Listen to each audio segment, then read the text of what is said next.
नमस्कार दोस्तों। आइए जानते हैं कि ज्वाइंटली हेल्ड प्रॉपर्टीज के सेल पर टैक्स इंप्लीकेशन क्या होता है। तो पहला पॉइंट इसमें है बेनिफिशियल वर्सेस लीगल ऑनरशिप। कभी कभी आप देखते हैं कि डॉक्यूमेंट पे डीड पे नाम किसी का होता है, लेकिन उस प्रॉपर्टी को फंडिंग कोई और करता है और उसके सेल पर जो प्रोसीड जाता है वो किसी और को जाता है।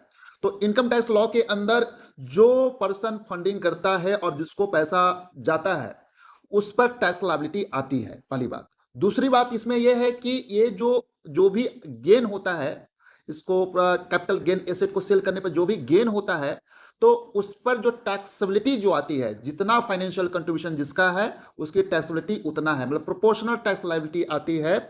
लीगल टाइटल से उसका मतलब नहीं होता है। तीसरा, क्लबिंग रूल्स।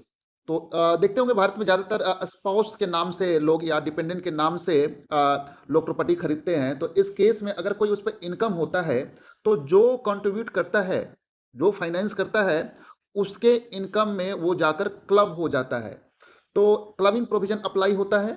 और चौथा पॉइंट ये है कि अगर अगर मान लीजिए डॉक्यूमेंट में शेयर डिफाइन नहीं है, तो और किसने फाइनेंस किया ये पता नहीं चल रहा है, तो कोर्ट ये एज्यूम करके चलती है कि उसमें 50-50% ज्वाइंटली हेल्ड प्रॉपर्टी में 50-50% स्प्लिट कर देती है कि 50% इसका हिस्सा है, 50% दूसरे का हिस्सा है, अगर प्रॉपरली डिफाइंड नहीं हो उसमें मतलब डॉक्यूमेंट में कि किसका कितना प्रोपोर्शन है।